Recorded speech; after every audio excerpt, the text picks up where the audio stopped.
नमो तस् भगवतो अरहतो सम्मा सम्बुद्धस्स।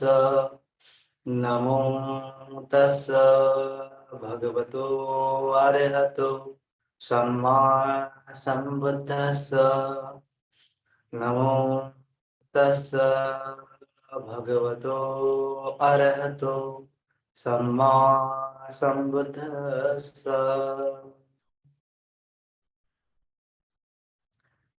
विश्ववंदनीय महाकरुणिक तथागत सम्यक संबुद्ध तथागत द्वारा उपदिष्टित आर्य सद्धम्म और तथागत का पवित्र पावन सा भिक्षु संघ। प्रथमतः इन तीन रत्नों को मैं तीव्र अभिवादन करता हूँ। वैसे ही भारतीय घटने के शिल्पकार बोधिसत्व डॉक्टर बाबा साहब अम्बेडकर, जिन्होंने इस भारतवर्ष में धर्म क्रांति का ऐलान किया, उस धर्म क्रांति में मैं अपने आप को समर्पित करता हूँ। वैसे ही उपस्थित जुड़े हुए सभी शील संपन्न श्रद्धावान उपासक उपासिकाएं, बालक तथा बालिकाएं, सभी के प्रति मंगल मैत्री मंगल का। हम पटिच्च समुपपादेशना के बारे में जान रहे हैं। इसलिए इसके पहले वीडियो में हमने अविद्या के बारे में देखा, अविद्या पश्चात संखार, संखारों के बारे में देखा, उसके बाद संखार पश्चात विज्ञान, विज्ञान के बारे में देखा, विज्ञान पश्चात नाम रूप, नाम रूप के बारे में देखा, और अभी हम देखने जा रहे हैं नाम रूप पश्चात सड़ायतन, है ना। नाम रूप के प्रत्यय से सड़ायतन को हम देख रहे हैं। तो सड़ायतन सड़ायतन सड़ायतन बोला है, तो सड़ायतन क्या होता है ना, तो हम देखेंगे सड़ायतन माने कि क्या। तो सबसे पहले नाम रूप होता है, तो जिस प्रकार हम जानते हैं कि रूप माने कि क्या होता है, हमारे सभी बॉडी के पार्ट्स जो होते हैं रूप होते हैं। तो जो चक्षु है, हमारे कान है, हमारी नाक है, हमारी जीभ है, हमारी त्वचा है, हमारे दांत है, ये सब कुछ क्या है, हमारा रूप है ना। तो इसी रूप के माध्यम से हम क्या करते हैं, बाहरी जगत को जानते हैं। कौन जानता है, हमारा चित्त जानता है ना। तो उसी के साथ साथ डेवलप होते हैं छह आयतन, है ना। छह आयतन डेवलप होते हैं। आयतन को बोलते हैं द्वार, है ना। आयतन को बोलते हैं द्वार। इस आंखों के माध्यम से हम देखते हैं, आंख हमारी एक द्वार है जिसके माध्यम से हम देखते हैं। कानों के माध्यम से हम सुनते हैं, नाक के माध्यम से हम गंध को जानते हैं, जीभ के माध्यम से हम रस को जानते हैं, और इस शरीर के माध्यम से हम स्पर्श को जानते हैं। तो ये क्या है, बाहरी जगत को जानने वाले द्वार है। उस इस अर्थ में आयतन है। आयतन का अर्थ सीधा सीधा अर्थ होता है द्वार, है ना। द्वार के जगत मतलब इस जगत को जानने का द्वार, जो हमारा मन है इस द्वार के द्वारा इस जगत को जानता है। तो उसमें कैटेगराइज होता है, अत्यधिक आयतन होते हैं और बाहरी आयतन होते हैं। अत्यधिक आयतन का मतलब ये हमारे इंद्रिय जो बोलते हैं, इंद्रियों के माध्यम से हम इस जगत को समझ सकते हैं, जान सकते हैं, है ना। तो उसको बोला है आंतरिक आयतन। आंतरिक आयतन मतलब कि ये जो चक्षु है, कान है, नाक है, जिह्वा है, शरीर है, इसको बोलते हैं मन है, इसको बोलते हैं आंतरिक आयतन। और उसके साथ साथ उसके इस इंद्रियों के जो विषय होते हैं उसको बोलते हैं बाहिरिक आयतन, है ना। बाहिरानी आयतन है, आयतानी, है ना। अज्जतिका आयतानी और बाहिरानी आयतानी। तो बाहिरिक आयतानी मतलब कि जो विषय होते हैं, जैसे चक्षु का विषय क्या है, रूप है। चक्षु का काम क्या है, देखना है। तो अगर रूप नहीं है, जैसे समझो अंधेरा अंधेरा है तो मैं देख नहीं सकता, तो वहां पे हमें लाइट की आवश्यकता होती है, रूप की आवश्यकता होती है, तब जाके उस चीज को देख सकते हैं। अगर वो चीज नहीं है तो हम उसको नहीं देख सकते। इस अर्थ में रूप की आवश्यकता होती है। सो माने कि कान को सुनने के लिए ध्वनि की आवश्यकता होती है। अगर वहां पे ध्वनि नहीं है तो हम नहीं सुन सकते। तो ध्वनि को बोला है बाह्य आयतन, रूप को बोला है बाह्य आयतन। उसके बाद जो गंध है, नाक से हम गंध लेते हैं, गंध को बोलते बाह्य आयतन। उसके बाद जो जिह्वा है, जिह्वा को बोलते रस, रस है, रस को बोलते हैं बाह्य आयतन। आंतरिक आयतन जिह्वा है, बाह्य आयतन रस है। उसके बाद मन होता है आंतरिक आयतन, और मन का विषय होता है धम्म, बाहरी आयतन, है ना। तो जितने बाह्य जगत के जो ऑब्जेक्ट्स हैं, है ना, उसको विषय बोलते हैं। और उसको ही आलम्बन भी बोलते हैं, है ना। अगर आलम्बन बोलते हैं तो हम सटीक शब्द प्रयोग करते हैं। उस आलम्बन को ग्रहण करने वाले ये इंद्रिय होते हैं। इंद्रिय के विषय माने कि आलम्बन है, और इंद्रिय माने कि क्या है, आध्यात्मिक आयतन है। और इस इंद्रियों का कर्ता धर्ता कौन है, कॉन्शियसनेस, विज्ञान। विज्ञान पश्च नाम रूप, विज्ञान के द्वारा ही ये जो है हम सुन पाते हैं, देख पाते हैं, बोल पाते हैं, है ना। तो ये विज्ञान ही होता है जो चक्षु विज्ञान उत्पन्न होता है जब हम देखते हैं। विज्ञान ही होता है जब ये श्रोत विज्ञान होता है जब हम सुनते हैं। विज्ञान ही होता है जब ये घान घान विज्ञान बोल बनता है जब हम सूंघते हैं। विज्ञान ही होता है जब ये जिह्वा विज्ञान बनता है जब हम रस को चखते हैं। विज्ञान ही होता है जब ये काय विज्ञान बनता है जब हम स्पर्श को महसूस करते हैं। विज्ञान ही होता है जब ये मनोविज्ञान होता है जब हम किसी बारे में चिंतन मनन करते हैं। तो इस प्रकार से, है ना, जिस प्रकार से मैंने बोला पिछले वीडियो में, नाम रूप में हमने देखा कि रूप जो होता है, रूप तो चार ही है, पृथ्वी है, आपो है, तेजो है, वायु है, चार रूप है। वैसे तो 28 है, लेकिन चार रूप को अलग अलग पैटर्न बना दिया है तो वो हमारे इंद्रिय बनते हैं। जैसे इंद्रिय, ये जो आंख है हमारी, ये भी चार धातुओं से बनी है। कान जो है चार धातु से बनी है। नाक जो है चार धातु से बनी है। जिह्वा जो है चार धातु से बनी है। लेकिन उसका अलग अलग फंक्शनिंग होता है ना। ये रूप को अलग प्रकार से स्ट्रक्चर बना दिया तो आंख बन गई। ये आंख अपना अलग काम करती है तो रूप ही, है ना। कान भी अलग काम करती है तो रूप ही, है ना। नाक भी अलग काम करती है तो रूप ही। जीवा भी अलग काम करती है तो रूप ही। जीवा से हम रस चखते हैं, देख नहीं सकते या फिर सुन नहीं सकते, है ना, इस प्रकार से। तो ये रूप ही है, अलग अलग स्ट्रक्चर में बना हुआ है। उसी प्रकार ये कॉन्शियसनेस ही है जो विज्ञान बोला है उसको, चित्त बोला है उसको, वो अलग अलग माध्यम से डेवलप होता है ना। चक्षु विज्ञान, श्रोत विज्ञान, घ्राण विज्ञान, जीवा विज्ञान और काय विज्ञान और मनोविज्ञान, 6 प्रकार के विज्ञान होते हैं। उस 6 प्रकार के विज्ञान के द्वारा ही इंद्रिय विकसित होते हैं। इसी को बोला है नाम रूप प्रत्यय सड़ायधन। और नाम रूप किस प्रत्यय से बने हैं, विज्ञान के प्रत्यय से। तो विज्ञान ही होता है, विज्ञान के प्रत्यय से नाम रूप बनते हैं। रूप बनता है हमारा, हमारा नाम बनता है। विज्ञान के प्रत्यय से ही हम षडायतन को जान पाते हैं। षडायतन का कर्ता धर्ता कौन है, विज्ञान है ना। लेकिन ये विज्ञान कोई आत्मा मात्र नहीं है ना। जैसे विज्ञान कैसे काम करता है ये नाम रूप में हमने समझा था थोड़ा सा, और इसमें थोड़ा सा समझेंगे कि कोई आत्मा नहीं है ना। आयतन बोला है तो ठीक है, लेकिन कोई आत्मा नहीं है कि जैसे कि आत्मा अगर हमारे मन के भीतर होता कोई, तो उसको बिना आंख के भी देखना चाहिए। जैसे आंख आंख बहुत सारे लोग भगवान बुद्ध जी के साथ चर्चा करने के लिए आते थे उन जमाने में। तो वो बोलते थे कि ये आत्मा होता है जो अंदर बैठा हुआ होता है, वो देखता है। और ये आयतन माने की खिड़कियां है 6 प्रकार की जो इस जगत को देखती है ना। तो अगर ये खिड़कियां है, आत्मा अंदर कोई अलग से बैठा है, जैसे हम बैठे हुए हैं और इस रूम को खिड़कियां है, तो एक खिड़की खोली तो दिखाई देता है, एक खिड़की खोली तो सुनाई देता है, एक खिड़की खोली तो सुनना अनुभव होता है। तो अगर ऐसा है, कोई आत्मा अगर बैठा है, तो भगवान जी बोलते हैं कि अगर उसकी आंख निकाल दी जाए तो क्या वो देख सकता है। अगर आत्मा है तो उसको आंखों की जरूरत नहीं पड़नी चाहिए, उसको देखना चाहिए, उसको खुद ब खुद देखना चाहिए अगर वो सेल्फ डिपेंडेंट है तो, है ना।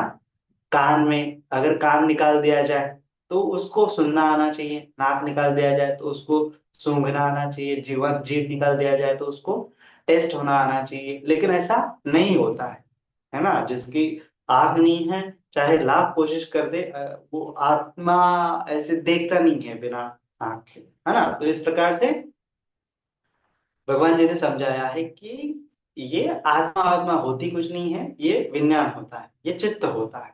और ये अपने कार्य कारण भाव के द्वारा उत्पन्न होता है। अगर वहां पे कार्य कारण भाव घटित नहीं होता है तो विज्ञान उत्पन्न नहीं होता है ना।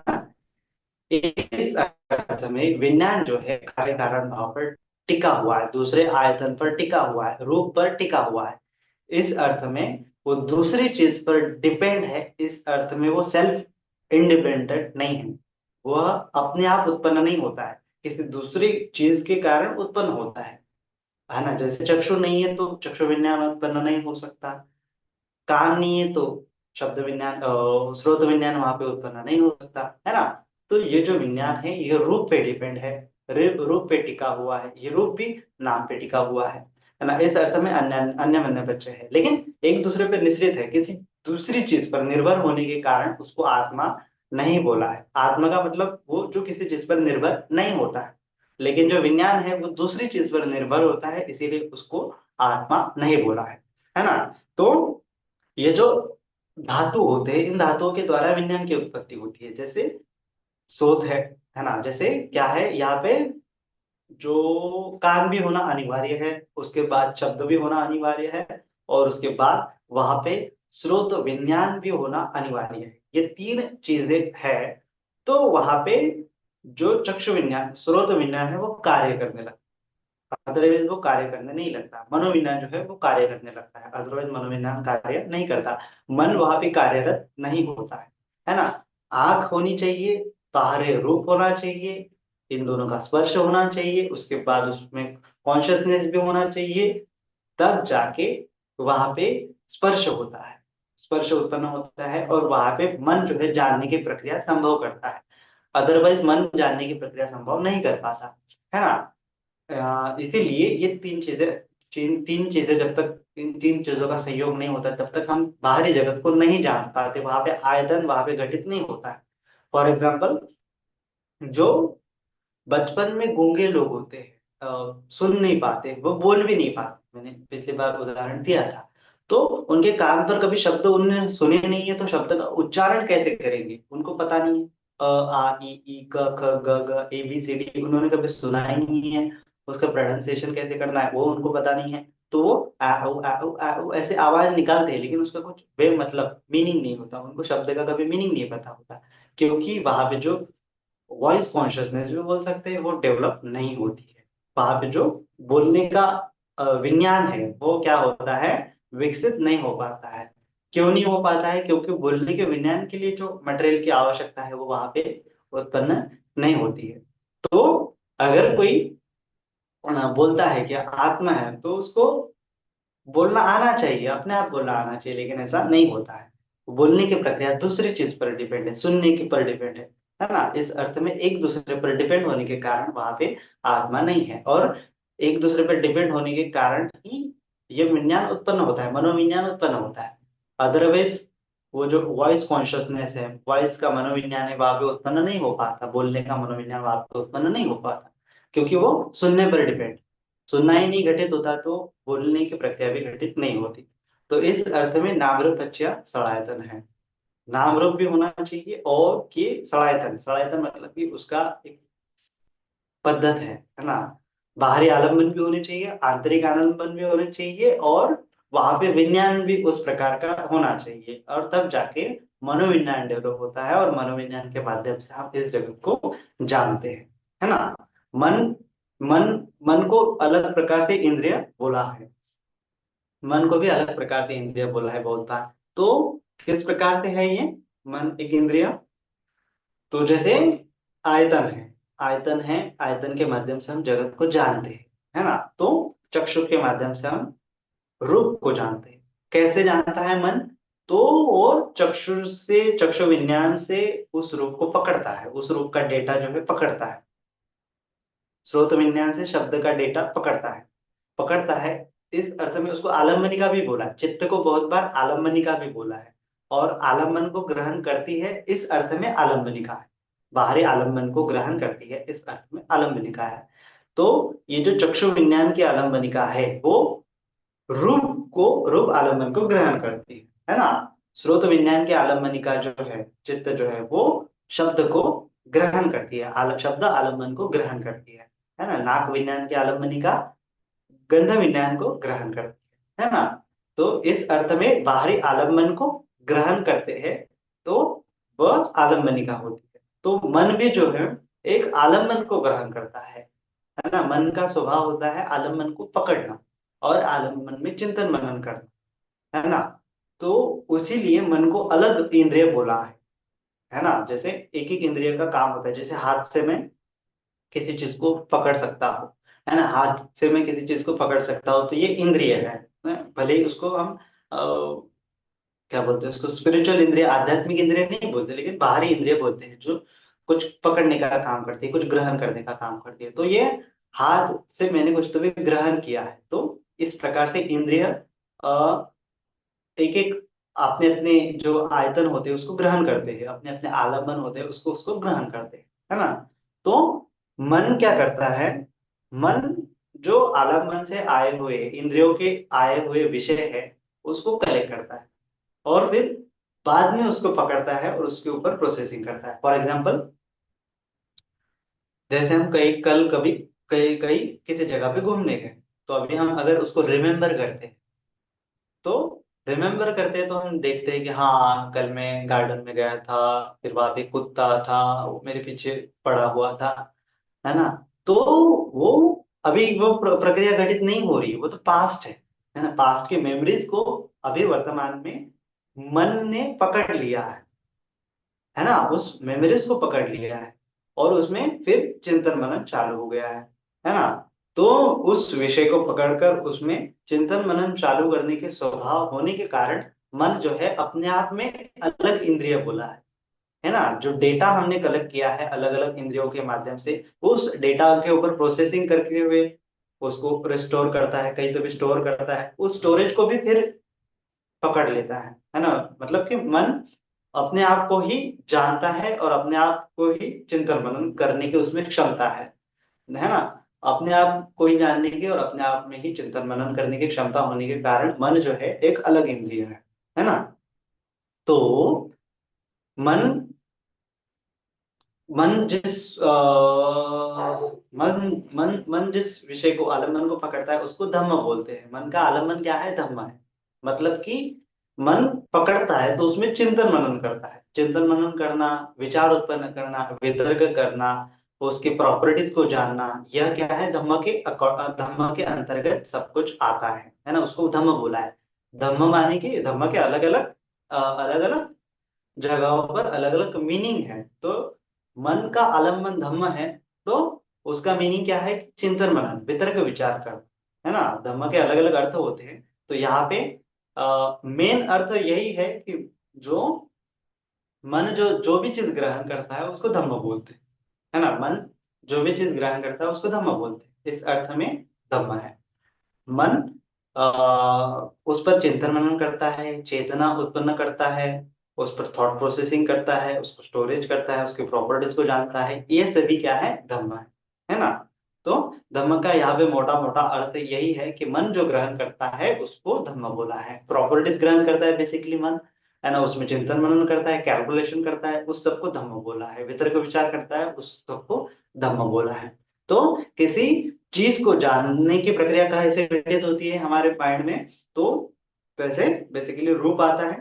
तीन चीजें आवश्यक होती है, रूप, चक्षु, चक्षु विज्ञान, ये तीन चीजों का डेटा बन गया, स्पर्श बन गया। अभी ये स्पर्श जो है मनोविज्ञान पकड़ता है ना। हर हर इंद्रिय के बाद मनोविज्ञान वहां पे उत्पन्न होता ही होता है। उसको बोलते हैं अनंतर पक्षी, है ना। तो अनंतर पक्षी बोला है कि जैसे चक्षु चक्षु विज्ञान उत्पन्न होता है, चक्षु विज्ञान के बाद मनोविज्ञान उत्पन्न होता है। जैसे ही श्रोत विज्ञान उत्पन्न होता है, उस श्रोत विज्ञान के बाद मनोविज्ञान उत्पन्न होता है। शब्द उत्पन्न हुआ, और शब्द चाहिए, स्रोत चाहिए, और वहां पे स्रोत विज्ञान उत्पन्न हुआ, वो स्रोत विज्ञान में प्रोसेसिंग करता है मनोविज्ञान, है ना। तो हर बार वहां पे मनोविज्ञान उत्पन्न होता रहता है, मनोविज्ञान उत्पन्न होता रहता है। इस मन को ही हम मन बोलते हैं, इस मनोविज्ञान को ही हम मन बोलते हैं। इस, है ना, यही पे सब थॉट प्रोसेस होती है, यही पे सब कैलकुलेशन होती है। ये अच्छा है, ये बुरा है, ये मैंने पिछली बार जाना है, इसको मैंने इस प्रकार से जानना चाहिए, मुझे ये करना चाहिए, मुझे वो करना चाहिए। ये सब पागलपंती जो है भूत भविष्य का निर्माण करना, स्टोर करना मन का काम होता है। और ये इसीलिए हम बोलते हैं कि मन जो है बहुत चंचल है। आ, मन जो है इस सब को ग्रहण करता है। तो ये मनोविज्ञान ही, ये मोटा सबसे बड़ा मानस का स्कंद होता है मनोविज्ञान। वही सब कुछ कैलकुलेशन करता है, स्टोरेज करता है, वही सब कुछ चिंतन मनन करता है, वितर्क विचार करता है। तो हमें क्या करना होता है, अ, हम देखेंगे उसका अभ्यास कैसे करना है। तो ये सब इस प्रकार से प्रोसेसिंग होता है। तो अगर वहां पे मनोविज्ञान उत्पन्न नहीं होता है तो हम किसी चीज के बारे में चिंतन मनन नहीं कर पाते, तो इस प्रकार से ये प्रक्रिया होती है, मन के निर्माण की प्रक्रिया होती है। फिर वो संस्कार, जैसे हम बोलते हैं ना, मन के 4 स्कंद है, वेदना है, संज्ञा है, संस्कार है, विज्ञान है। तो ये चारों स्कंद जो है मनोविज्ञान के अंतर्गत का, मतलब ये मनोविज्ञान इसके माध्यम से ही, चारों के माध्यम से ही काम करता है। कंटेम्पलेशन का काम, चिंतन मनन का काम, सब सब काम जो है करता है। तो ये मन अलग से अलग प्रकार से काम करता है, इसीलिए उसको एक अलग इंद्रिय बोला है। जैसे कि हम सोए हुए हैं, हमें सपना आता है, तो उस समय में हमारा कोई भी इंद्रिय एक्टिवेटेड नहीं है, लेकिन हम सपने में सुन सकते हैं, बोल सकते हैं, बातें करते हैं, विचार करते हैं, सब कुछ करते हैं। तो ये कहाँ पे प्रोसेसिंग हो रही है? मनोविज्ञान में प्रोसेसिंग हो रही है। वहां पे मन इंद्रिय जो है एक्टिवेट रहता है। मन इंद्रिय जो है आलम्बन को ग्रहण करता रहता है, धम्मों को ग्रहण करता रहता है, और भूतकाल के पकड़ता है, भविष्य काल के पकड़ता है, कुछ इमेजिनेशन बनाता है, कुछ वितर्क विचार करता है, कुछ भी कर सकता है। क्योंकि उसको मतलब प्रज्ञा नहीं है तो, अविद्या है तो कुछ भी करेगा, लोभ द्वेष मोह में ग्रसित हो जाएगा। तो इस अर्थ में अवेयरनेस नहीं तो अपने आप बाय डिफॉल्ट काम करता है। तो ये बाय डिफॉल्ट का जो सिस्टम है वो संस्कार बोलते हैं, बाय डिफॉल्ट बोलते हैं ना उसको, तो बाय डिफॉल्ट होता है तो संस्कार बोलते हैं। तो इस प्रकार से ये 6 आयतन काम करते हैं, है ना। तो ये 6 आयतन जो है हमें बहुत बार बोला है कि पास्ट के कर्मा की वजह से मिलते हैं, है ना। पास्ट के कर्मा की वजह से हमें मिलते हैं। बहुत बहुत सूत्रों में भी बोला है, आपने अगर सुना होगा तो, अगर हम किसी को रोशनी दान देते हैं तो हमें आंखें अच्छी प्राप्त होती है।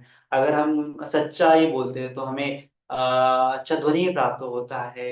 अगर हम किसी को हेल्प करते हैं, है ना, बहुत परिश्रम करते हैं, तो हमें जो सौंदर्य प्राप्त होता है ना। ऐसे अलग अलग इंद्रिय जो है विकसित विकसित फुल्ली डेवलप जो है प्राप्त होते हैं पिछले कर्मों की वजह से। हम देखते हैं जैसे बहुत सारे जो लोग होते हैं जन्म से उनके वो अंधे होते हैं, उनको आयतन नहीं होते है ना, ये चक्षु आयतन नहीं उत्पन्न होता। किसी कोई बहरा होता है, स्रोत आयतन नहीं उत्पन्न होता, है ना। किसी किसी का हाथ नहीं होते, किसी के पैर नहीं होते। क्यों नहीं होते हैं? पास्ट के कर्मा की वजह से, पिछले कर्मा की वजह से ये आयतन डेवलप होते हैं। इसीलिए इसको बोला है कि नाम रूप पच्चया तड़ायतन, और नाम रूप भी पिछले कर्मों की वजह से ही उत्पन्न होता है। जैसे संस्कार पच्चया विज्ञान, विज्ञान पच्चया नाम रूप, तो पिछले कर्मों के कारण, पिछले संस्कार के कारण, है ना, संस्कार कर्म के कारण ही उस प्रकार का नाम रूप होता है और उस प्रकार के सड़ायतन होते हैं। तो ये सड़ायतन मिलने के लिए हमें, अच्छे सड़ायतन, फुल्ली डेवलप सड़ायतन मिलने के लिए हमें बहुत सारे कुशल कर्मों की आवश्यकता होती है। अकुशल कर्म की अगर हम करेंगे तो उस प्रकार से हमें वो आयतन फुल्ली डेवलप नहीं होते, पूरी तरह से प्राप्त नहीं होते हैं। अगर आपने किसी की आंखें फोड़ दी होंगी लाइफ में, पास्ट लाइफ में, तो आपको इस जन्म में आंखें नहीं मिली होंगी, है ना। तो ये आपका कर्मा है। तो इस प्रकार से ये, जैसे वो स्टोरी है ना, मनोबंगा धम्मा, पहले ही धम्मपद में स्टोरी है चक्षुपास स्थविर की। तो चक्षुपास स्थविर जो है अंधे होते हैं इस जन्म में। तो उनका पास्ट लाइफ का कर्मा होता है कि वो डॉक्टर होते हैं एक लाइफ में, और वैद्य होते हैं, और वो अपने पेशेंट का ट्रीटमेंट करते हैं। पेशेंट को आंखें से दिखाई नहीं देता, वो बोलते हैं मैं औषधि डालूंगा अच्छे से, 2-3 महीने बाद आपको दिखाई देगा। और फिर वो ड्रॉप ड्रॉप डालता है उसको, है ना, हर वीक के बाद, हर वीक के बाद, हर हफ्ते के बाद। लेकिन वो पेशेंट बोलती है कि उसको ज्यादा पैसे देने पड़ेगा, वो सोचती है कि उसको ज्यादा पैसे देने पड़ेंगे डॉक्टर को, तो क्यों ना मैं डॉक्टर से झूठ बोलूं कि मुझे दिखाई नहीं दे रहा है, डॉक्टर को क्या पता चलेगा, इस प्रकार से। तो फिर वो डॉक्टर पूछते हैं 2-3 महीने के बाद, आपको दिखाई तो दे रहा होगा? तो वो बोलती कि नहीं, अभी तो मुझे कुछ भी दिखाई नहीं दे रहा है, ऐसा हो रहा है, वैसा हो रहा है, अभी तो मैं आपसे इलाज ही नहीं करूंगी, झगड़े कर देती। तो डॉक्टर को पता चलता है कि ये झूठ बोल रही है ये लेडी, है ना, मुझे अभी क्या करना चाहिए, इसको बदला लेना चाहिए। तो डॉक्टर बोलता है ठीक है, एक बार ड्रॉप डाल दो, उसके बाद मत आना, है ना, मेरे पास मत आना ट्रीटमेंट के लिए, और मेरे पैसे भी नहीं दे रही है तो चलता है। तो फिर ठीक है, वो बोलती है ठीक है, हाँ लास्ट बार आऊंगी। तो एक हफ्ते बाद आती है, तो उस समय में वो जो डॉक्टर है उसमें उस पॉइजनस जो है चीज डाल देता है आंखों में, तो उस औरत की दृष्टि सचमुच चली जाती है। तो फिर वो जो औरत है वो क्रंदन करने लगती है, क्रोधित होने लगती है ना, कि डॉक्टर की वजह से मुझे आंखों की रोशनी चली गई। तो वो बहुत द्वेष उसके मन में उत्पन्न होता है। तो उसका नतीजा, डॉक्टर के कर्म अकुशल हो जाते हैं, और बहुत बहुत लाइफ में, है ना, बहुत बहुत बार उनका जन्म होता है तो वो अंधे होते हैं। 500 लाइफ उनकी क्या होती है, अंधे होती है। और उसके बाद लास्ट टाइम में जो भगवान बुद्ध के समय में चक्षुपाल नाम से वो उत्पन्न होते हैं। तो इस प्रकार से वो अंधे उत्पन्न होते हैं, तो भगवान जी बोलते हैं, है ना। तो इसीलिए मनोबुद्धा धम्मा मनोसेठा मनोमय मनसा से प्रसन्न भासति वा करोति वा ततो न सुखमन्वेति, है ना। ततो न मनसा से पदोठेन भासति वा करोति वा ततो न दुःखमन्वेति चक्रं वा वहतो पद, कि प्रदुष्ट मन से अगर कर्म करोगे तो क्या हो जाएगा, आपके लाइफ में दुख ही दुख आएगा। तो आयतन नहीं है तो दुख है। क्यों है, तो अकुशल कर्मों की वजह से, है ना। प्रदुष्ट मन से आपने कुछ कर्म किए होंगे, उसकी उसका ही विपाक आपको मिलता है। तो ये सड़ायतन जो है, पिछले कर्मों की वजह से हमें विकसित मिलते हैं, अविकसित मिलते हैं, आधे अधूरे मिलते हैं, वो सब हमारा कर्मा ही होता है ना।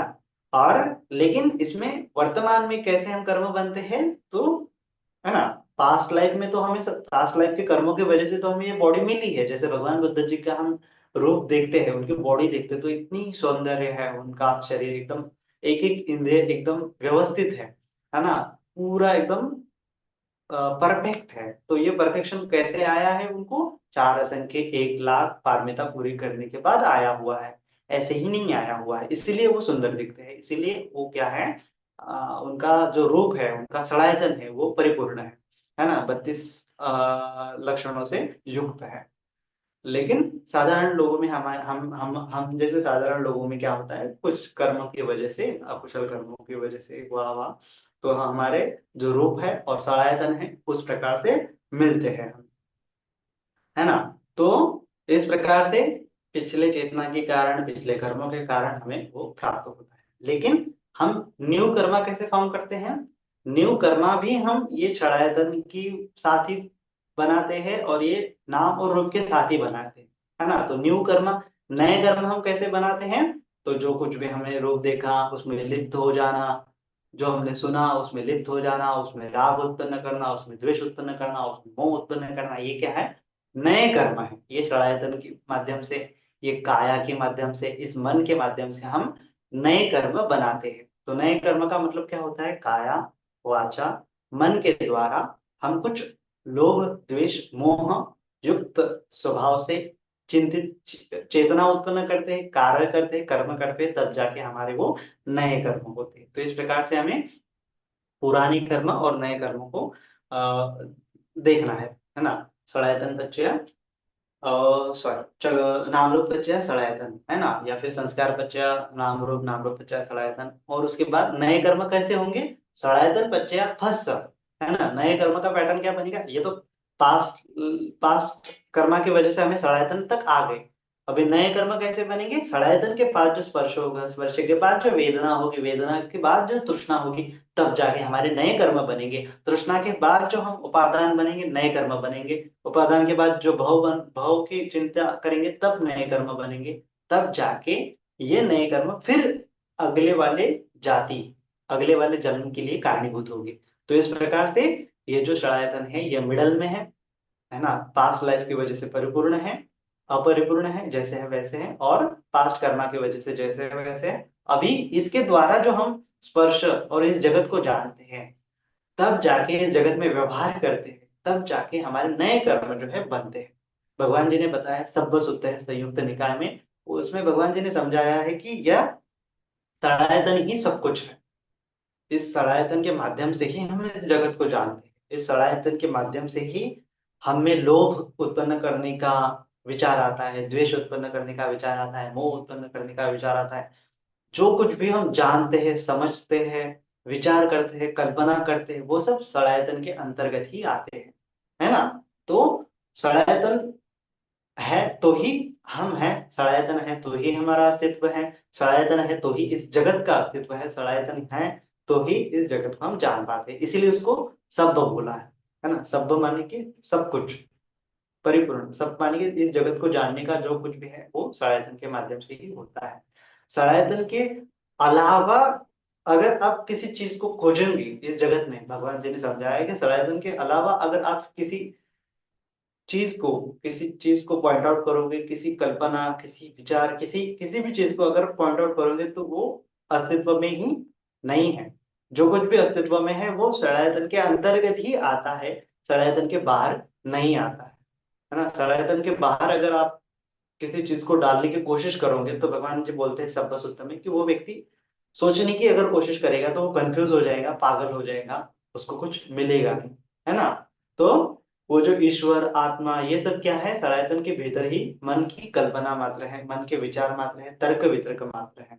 सनातन के माध्यम से ही वो सनातन को ही, विज्ञान को ही बहुत सारे लोग आत्मा समझ लेते हैं, और जो यूनिवर्सल कॉन्शियसनेस है उसको ही परमात्मा समझ लेते हैं, या फिर जो आकाश अनंत आयतन है, विज्ञान अनंत आयतन है, उसको ही आत्मा परमात्मा समझ लेते हैं।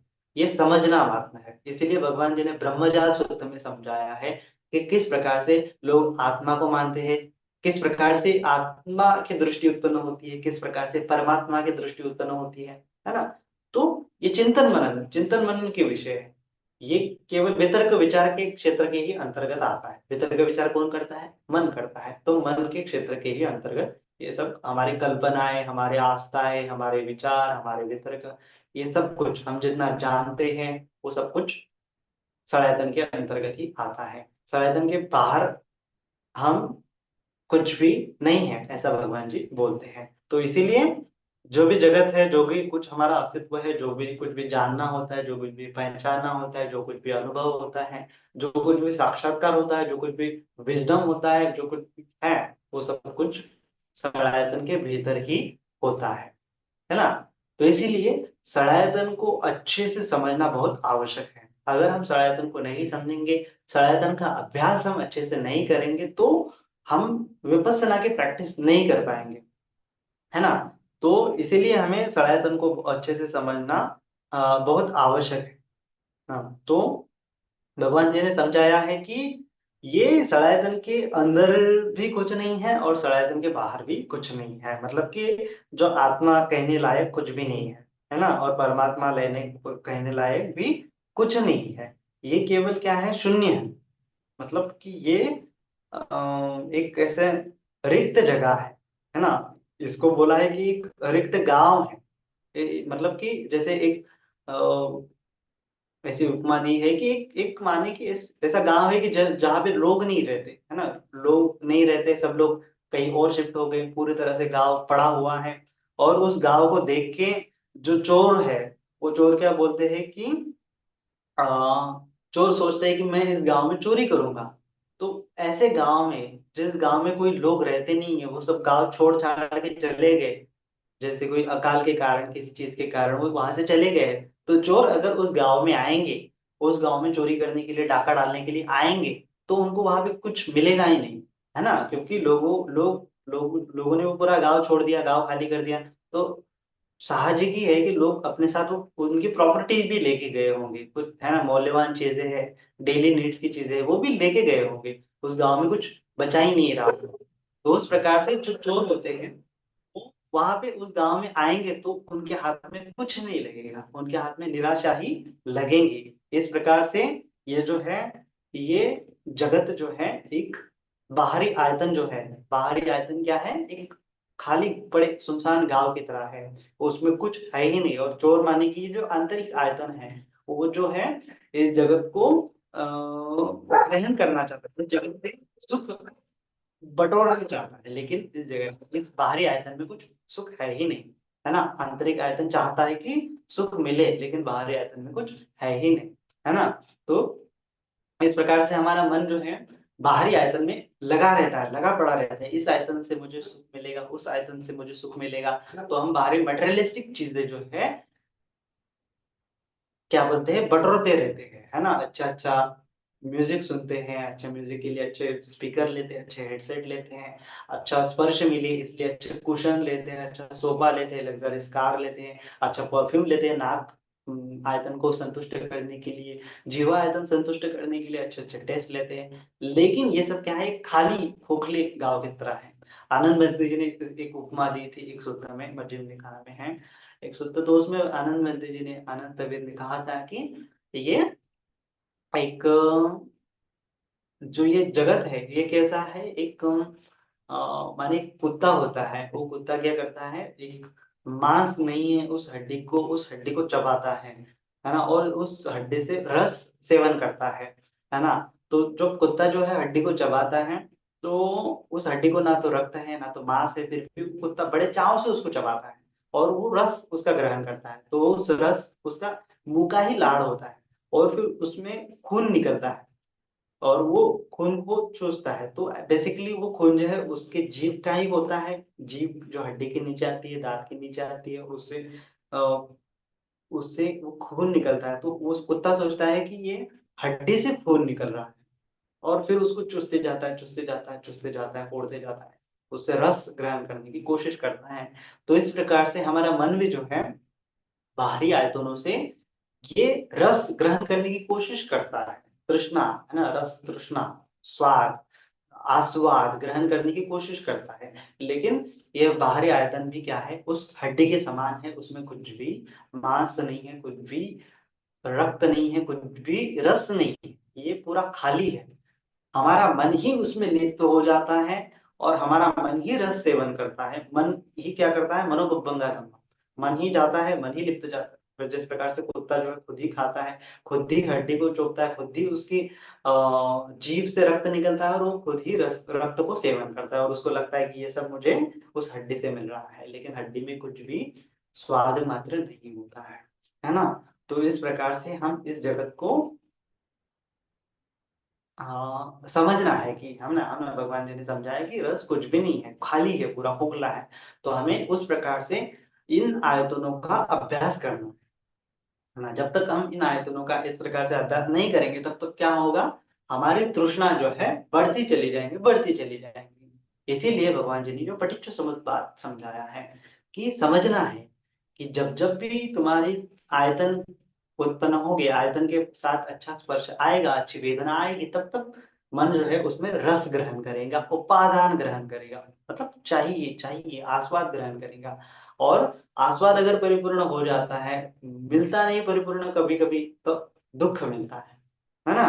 तो इसी प्रकार से जब कुत्ता जो है उस हड्डी को चबा देता है, फिर छोड़ देता है, फिर एक दिन बाद, दो दिन बाद वो जो है जीभ क्या होती है उसकी सूज जाती है और फिर उसको खाना खाने में भी तकलीफ होती है ना। तो इस प्रकार से हमारे जीवन में भी दुख आता है। हम बाहरी जगत में आस्वाद तो ग्रहण करते हैं, बड़े चाव से बाहरी जगत को ग्रहण करते हैं, बाहरी इंद्रियों के विषय को ग्रहण करते हैं, लेकिन जब वो इंद्रियों के विषय हमें नहीं मिलते तब तब क्या होता है, हमें दुख ही मिलता है, दुख ही मिलता है। तो इस प्रकार से ये दुख के कारण है। कब कारण है, जब हम उसमें आस्वाद को ग्रहण करते हैं। तो अभी दुख का निरोध हम कैसे करेंगे, तो भगवान जी ने समझाया है महासति भट्टान सूत्र में कि क्या क्या करना है। चक्षुंच बजानाति, है ना, रूपेच बजानाति, यंच तदुपयम पटिच्चोपजति संयोजनम तंच बजानाति, है ना। चक्षु को भी जानना है, रूप को भी जानना है, चक्षु को भी जानना है, रूप को भी जानना है, उनका संयोजन उत्पन्न हो रहा है, मन जो है उस पर चिंतन मनन कर रहा है, तब उनको पहचान आती है, उसको पहचान लेना।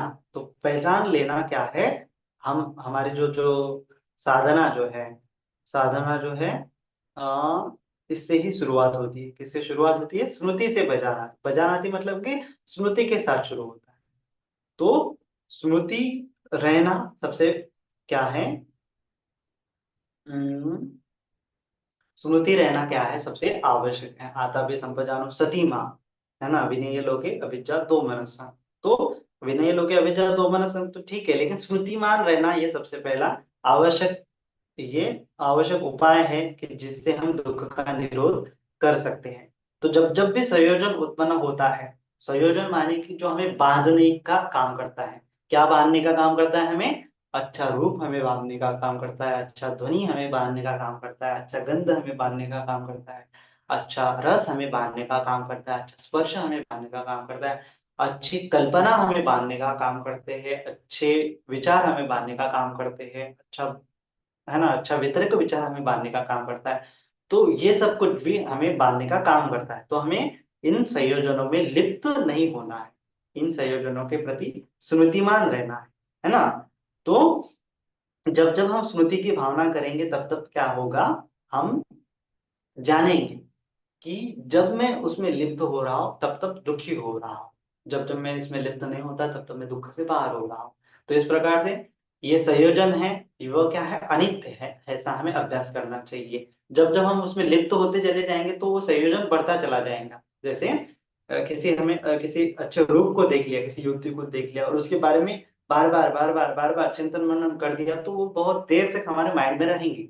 लेकिन अगर संयोजन बन लिया, मन में संयोजन बन गया, अगर हम उसके बारे में विचार नहीं करेंगे, उस विचार को हटा देंगे, छोड़ देंगे, है ना, विविच्य कामे ही विविच्य अकुशले धम्मे, दूर करेंगे। विविच्य विविच्य मतलब कि दूर करना, काम विचारों को दूर करना। विविच्य व अकुशले ही धम्मे ही, उसके बारे में जो चिंतन मनन है उसको भी हटाना, है ना। विविच्य व कामे ही विविच्य व अकुशले ही धम्मे ही, सवितक्का सविचारा विवेकजम पीति सुखम पठमम ध्यानम उपसंपत्ति विहरति। तो ध्यान लगने की प्रोसेस है, तो स्मृति के साथ ही ध्यान लगने की प्रोसेस शुरू होती है। तो इसीलिए क्या करेंगे, दुख मुक्ति के लिए आस्वाद ग्रहण नहीं करेंगे, स्मृति मान रहेंगे। दुख निरोध कब होगा, कि जब हम सलायतन के जो विषय है उसमें फंसेंगे नहीं, है ना। तो हमें ऑब्जर्व करना है, हमारा माइंड जो है, भगवान जी ने बताया सब्ब सुत्त में कि ये सलायतन के अलावा कुछ भी नहीं है। सलायतन के अलावा सब कुछ क्या है, सलायतन ही है। जगत हम जानते हैं, चिंतन मनन करते हैं, सलायतन ही। तो हमें स्मृतिमान रहना है। स्मृतिमान क्या रहना है, हमारे आयतनों के प्रति, हमारे आयतनों के प्रति किस प्रकार रहेंगे। तो हमारा मन भटकता है, हम बोलते हैं बहुत बार मेडिटेशन जब हम करते हैं, तो कहाँ भटकता है, तो भगवान जी ने समझाया है सब्ब सुत्त में, सनातन में ही भटकता है। तो हमें केवल क्या करना है, कैटेगराइज करना है कि हमारा मन जो है अभी किस आयतन में भटक गया है ना। तो आयतनों का अभ्यास करने के लिए मन को जानना है, मन भटक गया, ये आकृति की कल्पना कर रहा है, कोई चित्र, मतलब मन जब आंखें बंद होती है तो हम इमेजिन करते हैं, तो इमेजिन हम अलग अलग प्रकार से करते हैं। तो हमें कभी कभी रूप इमेजिन होता है, तो है ना, जैसे कोई किसी युवती को देख लिया, सुंदर युवती को, तो मन, मतलब आंखें बंद कर ली तो क्या हो जाता है, उसका चेहरा जो है मेरे सामने आ गया, समझो माइंड के सामने आ गया। तो मुझे जानना है कि अभी मैं चक्षु विज्ञान जो है उत्पन्न हुआ है, मन मन ने क्या किया है, चक्षु विज्ञान को ग्रहण किया है, चक्षु आयतन को ग्रहण किया है, रूप आयतन को ग्रहण किया है ना। इस प्रकार से जानना है। जब हम बैठे हुए होते हैं, मन जो है शांत रहता है, फिर विचार चालू होता है, अगर मैंने ऐसा किया तो, अगर मैंने वैसा किया तो, अगर मैं यूं करता तो ये अच्छा है क्या, ये बुरा है क्या। एक अंतर्मन में हमारी आवाज होती है, बोलते हैं ना अंतर्मन में आवाज होती है। तो वो आवाज मतलब क्या होता है फिर, स्रोत आयतन, है ना। तो उसको कैटेगराइज करना, अभी मेरा मन स्रोत आयतन में गया है, लिप्त हो रहा है। अभी इमेजिन करेंगे, चित्र देखेंगे तो क्या करेंगे, चक्षु आयतन में लिप्त हो रहा है। कुछ सोचेंगे, मन में अंतर्मन में की आवाज आएंगी, तो ये क्यों हो रहा है, स्रोत आयतन में लिप्त हो रहा है, स्रोत आयतन की वजह से हो रहा है ना। इस प्रकार से कैटेगराइज करना है। और कभी कभी, है ना, इमेजिनेशन तो दो ही प्रकार से हम करते हैं, कभी कभी स्पर्श भी की इमेजिनेशन होती है। तो उस वक्त जानना है कि ये स्पर्श विज्ञान की, स्पर्श विज्ञान में मेरा मन जो है लिप्त हो रहा है ना। ये भूतकाल का आयतन है, ये भविष्य काल का आयतन है। इस प्रकार से हम स्मृति को और ज्यादा विकसित कर सकते हैं, है ना। और ज्यादा स्मृति को विकसित करेंगे, और जितनी स्मृति हमारे डीप रूटेड संस्कारों तक जाएंगे, उतने उतने संस्कार जो है उभरते चले जाएंगे, निकलते चले जाएंगे। तो इसीलिए अभ्यास कैसे करना है, कि मन जब भी भटकता है तो वो किस आयतन में भटक रहा है, उसका अ, होश होश संभालना है। किस आयतन में भटक रहा है उसके प्रति स्मृति डेवलप करनी है। किस आयतन में भटक रहा है उसके प्रति माइंडफुल रहना है। हाँ, इस आयतन में भटक रहा है, इस आयतन में भटक रहा है। हाँ ठीक है। तो जैसे ही आप जानते हो, हाँ मेरा मन अभी इस आयतन में भटक रहा है, उस समय में आपकी स्मृति एकदम एक्टिवेट हो जाती है। तो उस समय में क्या करना है, फिर स्मृति को खींच के सांसों पे ले आना है ना। तो उस समय में क्या करना है, स्मृति को खींचने का अभ्यास करना है। ठीक है, जब भी हम स्मृतिमान होंगे तो आनापाना का अभ्यास करना है। तो जब भी मन भटकता है तो कैटेगराइज करना है कि किस आयतन में मेरा मन जो है लिप्त हो रहा है, भटक रहा है। इस आयतन में ये संयोजन उत्पन्न हो रहे हैं। हाँ, जो अभी कुछ भी नहीं है, तो मन किसी ना किसी चीज को पकड़ता है, तो कौन से आयतन को पकड़ लिया है उसके बारे में सजगता डेवलप करनी है, अवेयरनेस डेवलप करनी है। तो इससे हमारी जो स्मृति की प्रैक्टिस है और ज्यादा विकसित होगी। हमारी आनापानसति है ना, माइंडफुलनेस की प्रैक्टिस है, विपස්සना की प्रैक्टिस है, और ज्यादा जो है विकसित हो जाएंगे। तो इस प्रकार से हमें चक्षुंच बजानाति, रूपे च बजानाति, यंच तदरूपेण पठित्योपपद्यते संयोजनं तंच बजानाति, श्रुते च बजानाति, शब्दे च बजानाति, यंच तदरूपेण पठित्योपपद्यते संयोजनं तंच बजानाति। संयोजन मतलब कि जो मनोविज्ञान जो है उसको पकड़ रहा है ना। सुन तो लिया हमने ध्वनि, लेकिन फिर हमें वो याद आता है गाना, बार बार याद आता है, गुनगुनाने की चेष्टा होती है। तो एक बार सुन लिया तो मन ने क्या कर लिया, संयोजन पकड़ लिया। तो उस संयोजनों को पहचानाती जानना बहुत आवश्यक है। तो कैसे जानेंगे? केवल श्रुतिमान रहना है और मन किस आयतन में भटक रहा है, इतना हमें अवेयरनेस लाना है। तो जितनी ज्यादा आयतनों का अवेयरनेस होगी, उतना उतना हमारा अवेयरनेस फैलता चला जाएगा, बड़ा होता चला जाएगा, और हमारी भावना जो है और ज्यादा अच्छे से कल्टीवेट होगी। और अगर हम संयोजनों का उधर त्याग कर देते हैं, तो उसके साथ साथ जो आस्वाद है, उसके साथ साथ आस्वाद जो तृष्णा बनी है, उपादान बने हैं, वो सब क्या हो जाएंगे, उसका निरोध हो जाएगा, है ना। इस प्रकार से ये सड़ायतन निरोधा, फस्य निरोधा, सड़ायतन की वजह से फस्य का निरोध होगा, फस्य की वजह से वेदना का निरोध होगा, वेदना की वजह से तृष्णा का निरोध होगा, तृष्णा के निरोध से उपादान, उपादान के निरोध से जाति का निरोध होगा, उसके साथ साथ जरा मरण परिदेव दुख दोमन सुखायासा निरुद्धन्ति एवं एतस्य केवलस्य दुःख कंदस्य निरोधो होती। दुःख का निरोध हो जाएगा जब आप उस पैटर्न को वहां पे ब्लॉक कर देते हो, उस पैटर्न के प्रति होश डेवलप कर देते हो, उस पैटर्न के प्रति पहचानाती प्रज्ञा जो है विकसित कर लेते हो। और विकसित करना है प्रज्ञा की, ये अनित्य है, क्षणभंगुर है, इसमें मैं मेरा कुछ नहीं है, ये सब क्या है, दुखदायक है। इस प्रकार से अनित्य दुख अनात्मा की अगर हम दृष्टि उत्पन्न करते हैं तो वो विपස්සना हो जाती है ना। समता माने की श्रुति है, विपස්සना माने की प्रज्ञा है। इस प्रकार से भी हम समझ सकते हैं। तो स्मृतिमान रहना पहला काम है। दूसरा है अनित्य का दर्शन करना, है ना, जानना कि जिस आयतन में मैं लिप्त हो रहा हूँ, मन लिप्त हो रहा है, चक्षु आयतन में है, श्रोत आयतन में है, लिप्त हो रहा है, इस प्रकार से जानना है पहला। जानेंगे वैसे ही जो है हमारा मन होशपूर्ण आ जाएगा, तो सांसों के लिए आना है, फिर उस आयतन को याद करने की कोशिश करना है, और फिर जानना है कि मैं किस आयतन में लिप्त हो रहा था, वो तो अनित्य है, किस संयोजन में मैं लिप्त हो रहा था, वो तो अनित्य है ना। इस प्रकार से वो जब आयतन नहीं रहेगा मन में, है ना, संयोजन नहीं रहेगा मन में, तब भी जानना है कि अभी नहीं है ना। उत्पन्न हो रहा होता है तब जानते हैं, तब तो जानते हैं, लेकिन खत्म हो जाने के बाद जानना है, अरे यहाँ पे वो आयतन नहीं है, मैं किस आयतन को लेके पकड़ रहा था, तब जाके अनित्य बोध और ज्यादा पुष्ट होता है ना। वो चला जाने के बाद जानना है उस जगह पे अभी वो आयतन मैंने ग्रहण नहीं किया, अरे वो तो अनित्य था, मैं खामखा उसको पकड़ के रखा था। इस प्रकार से अनित्य का बोध जो है और ज्यादा कल्टीवेट होता है।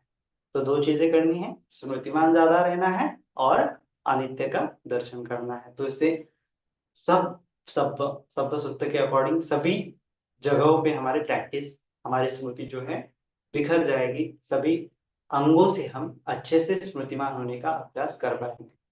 तो इस प्रकार से हमें अभ्यास करना है। सभी का मंगल हो, सभी का कल्याण हो, सभी सुखी हो, सुखी हो, सुखी। साधु साधु साधु।